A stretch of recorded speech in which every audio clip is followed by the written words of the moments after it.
गांव की उस छोटी सी झोंपड़ी में दिन का आगाज अजान के साथ ही होता था। आयशा की मां, जिनका जिस्म मेहनत करके थक चुका था, सुबह सवेरे उठती और महल जाने की तैयारी करती। आयशा की घरदारी मां के जाने के बाद आयशा अपने निन्हे हाथों में ले लेती थी। घर की सफाई, वो सबसे पहले झोपड़ी के कुचे फर्श पर झाड़ू लगाती और मिट्टी को पानी से सींचती ताकि धूल ना उड़े। पौधों की देखभाल, आयशा को पौधों से बहुत मोहब्बत थी।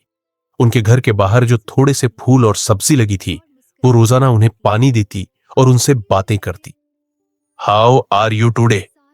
सारा दिन घर का काम, खाना पकाना और कपड़े धोने के बाद आयशा दरवाजे पर बैठकर अपनी मां की राह तकती। मां की मोहब्बत और महल का तोहफा। वहां महल में आयशा की मां सफाई करती थी, मगर उनका दिल हमेशा अपनी बेटी में उठका रहता। महल के बाग में बहुत खूबसूरत और खुशबूदार फूल खुलते थे। रोजाना काम खत्म करने के बाद वो बादशाह के माली से इजाजत लेकर एक सबसे प्यारा और ताजा फूल, अक्सर गुलाब या चंबेली, तोड़ लेती। जब वो थक्की हारी घर पहुंचती तो आयशा दौड़कर उनसे लपट जाती। मां अपनी मुट्ठी खोलती और वो महकता हुआ फूल आयशा के बालों में लगा देती या उसके हाथ में पकड़ा देती। वो कहती, मेरी बेटी, तो उस महल के फूलों से भी ज्यादा हुसीन और पाकीज़ा है। आयशा उस फूल को चूमती और मां के लिए ठंडा पानी लाती।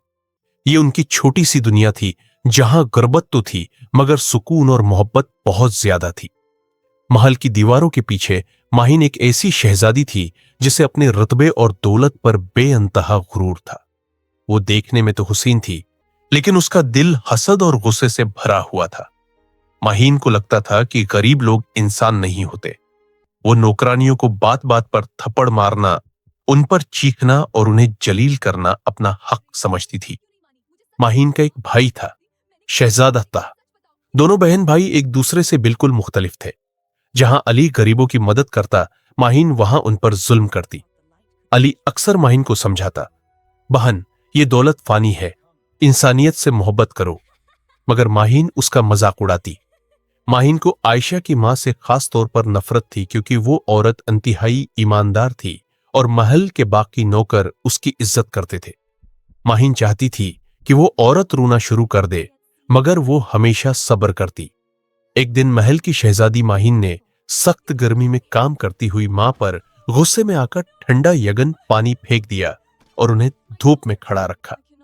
जब मां घर पहुंची तो उन्हें तेज बुखार था और उनका जिस्म फूल की तरह मुरझा गया था। आयशा ने जब मां को तपते हुए बुखार में देखा तो उसकी आंखों से आंसू निकल आए। अगली सुबह जब मां ने उठने की कोशिश की तो आयशा ने उनके हाथ पकड़ लिए। नहीं उम्मा, आज आप नहीं जाएंगी। आज आपकी बेटी महल जाएगी और आपका काम करेगी। मैं देखना चाहती हूं कि वो कौन सा महल है जहां मेरी मां इतनी मेहनत करती है। मां ने डरते हुए कहा, बेटी, वहां के लोग बहुत सख्त हैं, तुम मासूम हो। मगर आयशा ने हिम्मत ना हारी। उसने अपनी मां की पुरानी चादर ली, सिर पर ओढ़ी और अल्लाह का नाम लेकर महल की तरफ चल पड़ी। जब आयशा महल के बड़े दरवाजे पर पहुंची तो वहां खड़े सिपाही उसकी मासूमियत और खूबसूरती देखकर हैरान रह गए। उन्होंने कभी इतनी सादा मगर पाकीज़ा लड़की नहीं देखी थी। जब आयशा अपनी मां की जगह महल पहुंची तो उसने पहली बार इतनी ऊंची दीवार और सुनहरी दरवाजे देखे। आयशा बाग के रास्ते से गुजर रही थी जब उसने देखा एक जवान लड़का शहजादा तहा हरन के बच्चे को पानी पिला रहा था। अली ने जब सर उठाया तो वो ठठक गया। उसने पहली बार किसी लड़की के चेहरे पर इतनी मासूमियत और आंखों में इतनी पाकीज़गी देखी। आयशा ने शर्म से सर झुका लिया और तेजी से अंदर चली गई। जैसे ही आयशा महल के बड़े हॉल में पहुंची, माहीन अपने तख्त पर बैठी हुई थी। उसने आयशा को ऊपर से नीचे तक देखा। आयशा के पुराने मगर साफ कपड़े और उसका कामिल नूर चेहरा माहीन की आंखों में खटकने लगा। माहीन ने गर्रा कर पूछा, तुम कौन हो और यहां किसकी इजाजत से आई हो? आयशा ने कांपती हुई आवाज में जवाब दिया, शहजादी साहबा, मैं उस औरत की बेटी हूं जो यहां काम करती है। वो आज बीमार है, इसलिए मैं उनकी जगह आई हूं। माहीन के चेहरे पर एक खास कमीनी मुस्कुराहट आई। उसने सोचा, मां नहीं मिली तो क्या हुआ, बेटी पर अपना गुस्सा निकालूंगी। उसने एक गंदा कच्चा पर्दा आयशा की तरफ फेंका और कहा, अच्छा, तो तुम उस मामूली गरीब की बेटी हो। जाओ, पहले महल की पुरानी सीढ़ियां साफ करो, जिन्हें भी बरसों से किसी ने हाथ नहीं लगाया। और याद रखो, अगर एक तन का भी रह गया तो तुम्हें और तुम्हारी मां को धक्के देकर निकलवाऊंगी। आयशा की आंखों में आंसू आ गए, मगर उसने हिम्मत नहीं हारी। उसने बिस्मिल्लाह पढ़ा और काम शुरू कर दिया। वो नहीं जानती थी कि माहीन ने जानबूझकर इसे महल के उस कोने में भेजा था जहां अंधेरा था, ताकि वो डर जाए। मगर आयशा तो अपनी मां की इज्जत बचाने आई थी। दौर खुड़ा अली ये सब देख रहा था। उसके दिल में माहीन के लिए गुस्सा और उस अनजान लड़की फबीहा के लिए हमदर्दी पैदा होने लगी। माहीन ने आयशा को महल की उस पुरानी कुचन में भेजा जो बरसों से बंद थी। वहां हर तरफ मिट्टी और काले कोयले की तह जमी हुई थी। माहीन ने कहा, उस कुचन की दीवारों को इतना चमकाओ कि मैं उनमें अपना चेहरा देख सकूं। और खबरदार, अगर तुम्हारे कपड़ों पर एक भी दाग लगा तो तुम्हें कोड़े की सजा दूंगी। फबीहा बेचारी भूखी प्यासी उस काली कुचन में लग गई। वो अपने पुराने दोपटे से मुंह ढांप कर दीवारों को रगड़ने लगी। जब कचन का काम खत्म हुआ तो माहीन ने उसे महल के पछले बाग में भेजा। वहां गुलाब के ऐसे पौधे थे जिन पर फूल कम और जहरीले कांटे ज्यादा थे। माहीन ने हुक्म दिया, उन पौधों की झाड़ियां अपने हाथों से साफ करो और याद रखो, कैंची, सिसर्स इस्तेमाल नहीं करनी। आयशा के नर्म हाथों से खून निकलने लगा, मगर वो मदद मांगने की बजाय सब्र करती रही। उसने एक बार भी शिकायत नहीं की। शहजादा अली ये सब खामोशी से देख रहा था। अब उसके साथ सब्र नहीं रहा। जब आयशा बाग में जख्मी हाथों से कांटे साफ कर रही थी, अली वहां पहुंचा। रख जाओ, तुम यहां क्या कर रही हो? क्या तुम्हें मालूम नहीं कि यह काम मर्दों का है? आयशा डरकर पीछे हटी और सर झुकाते हुए बोली, शहजादा साहब, मुझे मेरी मां की जगह यह काम करना है, वरना शहजादी साहबा हमें शहर से निकलवा देंगी। अली ने बगैर कुछ कहे अपने रुमाल से आयशा के हाथ से निकलने वाले खून को साफ किया। इसने महल के मालिक गार्डनर को बुलाया और सख्ती से कहा कि यह काम वो करे। अली ने आयशा से कहा, तुम मेरे लिए ठंडे शरबत का एक गिलास लाओ, ये तुम्हारा अगला काम है। ये इसलिए कहा ताकि आयशा धूप से निकलकर छांव में आ सके और थोड़ी देर सुकून पाए। जब माहीन ने दूर से देखा कि अली आयशा की मदद कर रहा है और उसके हाथों पर पट्टी बांध रहा है, तो उसके कानों से धुआं निकलने लगा। उसने अपने दिल में कहा, अच्छा, तो ये मामूली नौकरानी मेरे भाई का दिल जीत रही है। अब मैं उसे ऐसी सजा दूंगी कि महल या ये दुनिया याद रखेगी। माहीन ने रात भर अपने कमरे में बैठकर एक ऐसी चाल सोची ताकि आयशा हमेशा के लिए इसकी राह से हट जाए। उसका दिमाग शैतानी मंसूबों से भरा हुआ था। उसी रात जब पूरा महल गहरी नींद सो रहा था, माहीन चुपके से अपने कमरे से निकली। उसने हाथों में एक छोटी रोशन किंडल, लालटीन और अपनी मां की पुरानी चाबी ली। उसका दिल खौफ और शैतानी जज्बात से धक धक कर रहा था। माहीन सीधी बादशाह के खफिया खजाने वाले कमरे की तरफ गई। वो कमरा महल के सबसे महफूज हिस्से में था, जहां बादशाह के खानदानी जवाहरात और माल व दौलत रखे जाते थे। माहीन ने हल्के से चाबी घुमाई और दरवाजा खुल गया। अंदर की चमक ने उसकी आंखों को भा लिया। लाखों करोड़ों रुपए के हीरे, मोती और जवाहरात थे। माहीन ने सबसे पहले बादशाह के ताज से अलग किया। इस कीमती चमकता हुआ हीरा उठाया। वो जानती थी कि उस हीरे की चोरी से बादशाह किस कदर गुस्से में आएंगे। हीरा पाने के बाद माहीन ने तेजी से महल से बाहर कदम रखा। रात के सुनाटे में वो गांव की कुछ ही पगडंडी पर चल पड़ी। उसका मकसद आयशा की झोपड़ी तक पहुंचना था। थोड़ी दूर चलने के बाद उसे आयशा की छोटी सी झोपड़ी नजर आई, जहां एक नन्ही सी रोशनी जल रही थी। आयशा अपनी बीमार मां के पास बैठी थी, उन्हें पानी पिला रही थी और बालों में हाथ फेर रही थी। आयशा को अंदाजा भी नहीं था कि उसकी जिंदगी में कितनी बड़ी मुसीबत दबकर आ रही है। माहीन झोपड़ी के पीछे चुपके से गई।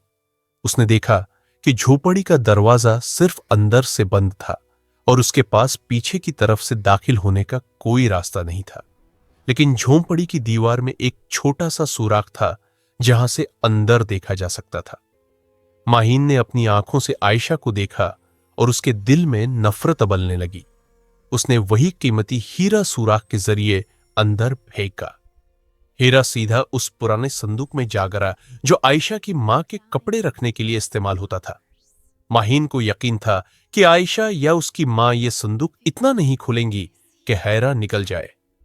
हैरा अंदर फेंक कर माहीन ने दिल शकन मुस्कुराहट दी। उसने सोचा, अब कोई भी उस गरीब लड़की को नहीं बचा सकता। सुबह जब हीरा गायब होने की खबर महल में फैल गई तो बादशाह सलामत अपने ताज पहनने के लिए उठे। उन्होंने देखा, मेरे हीरा कहां गया? महल के तमाम दरवाजे बंद कर दो। जब तक हीरा नहीं मिलता कोई परिंदा भी न मारा जाए। माहीन फौरन अपने कमरे से निकली जैसे उसे कुछ मालूम ही ना हो। वो रोकर बादशाह के पास गई और बोली, अबू, मुझे तो पहले ही शक था। कल जब वो एक गरीब लड़की आयशा महल आई थी, वो बार बार आपके ताज की तरफ देख रही थी और मैंने सुना है कि उसकी मां बहुत बीमार है। शायद उन्हें पैसों की जरूरत थी। बादशाह का गुस्सा आसमान को छू गया। उन्होंने अली की तरफ देखा। अली खामोश था, मगर उसका दिल कह रहा था कि आयशा ऐसा नहीं कर सकती। सिपाहियों, अभी इसी वक्त गांव जाओ और इस गरीब की झोंपड़ी की एक एक ईंट चेक करो। अगर हीरा वहां से मिला तो आयशा और उसकी मां को जिंदा न छोड़ा जाए। सिपाही जब आयशा की झोंपड़ी में दाखिल हुए तो सब कुछ हिलट पलट कर दिया। आयशा डर के मारे एक कोने में दबी हुई। अचानक एक सिपाही ने वही पुराना संदूक खोला और चिल्लाया, हीरा मिल गया। आयशा की मां ने जब हीरा देखा तो चीखे मारे, खुदा की कसम, हमने चोरी नहीं की। उन्होंने चीख कर कहा, मगर सिपाहियों ने एक ना सुनी। सिपाही आयशा और उसकी बीमार मां को जकड़कर घिसेटते हुए महल की तरफ ले गए। गांव के लोग खामोशी से देखते रहे, क्योंकि बादशाह के गुस्से के सामने कोई बोलने की हिम्मत नहीं रखता था। जब आयशा को बादशाह के सामने पेश किया गया तो उसने रोती हुई आंखों से शहजादा अली की तरफ देखा। अली का दिल पाश-पाश हो रहा था। बादशाह ने गर्रा कर कहा, फबीहा, तुमने हमारे इत्मीनान का कत्ल किया। ये चोरी की सजा मौत है। आयशा ने हिम्मत जमा की और बोली, बादशाह सलामत, मैंने चोरी नहीं की। मेरी मां बेकसूर है। उन्हें छोड़ दो। मुझे जो सजा देनी है दे दो। इसी वक्त अली ने देखा कि माहीन के चेहरे पर एक मखसूस कमीनी मुस्कुराहट थी। अली ने गौर किया कि माहीन के कीमती लिबास पर जंगल की झाड़ियों के कांटे और उसके जूते मिट्टी से भरे थे। अली ने फौरन मामला समझ लिया। अली ने दरबार में कहा, रख जाओ अब्बू, इंसाफ से पहले मैं कुछ दिखाना चाहता हूं। अली ने माहीन का वो फटा हुआ दुपट्टा पेश किया जो वो जंगल की झाड़ी में छोड़ गई थी और कहा, शहजादी मिसबाह, अगर आप रात को महल में थी तो ये दुपट्टा आयशा के घर के रास्ते में कैसे पहुंचा और आपके जूतों पर गांव की मिट्टी कैसे आई? माहीन का रंग सफेद पड़ गया। उसने लरजती हुई आवाज में कहा, मैं तो बस टहलने गई थी। मगर बादशाह ने उसे देखकर समझ लिया। उसने डर के मारे सब कुछ कबूल कर लिया। माहीन रोकर मुआफी मांगने लगी और बताई कि वो सिर्फ हसद में आकर आयशा को फंसाना चाहती थी। सच्चाई की जीत हुई। बादशाह ने फौरन आयशा और उसकी मां की जंजीरें खिलवाए। उन्होंने माहीन की तरफ देखा और सख्त लहजे में कहा, मिसबाह, तुमने शहजादी होने का हक खो दिया। आज से तुम वही गंदे कपड़े पहनकर महल के हर कोने की सफाई करोगी जो आयशा पहनती है।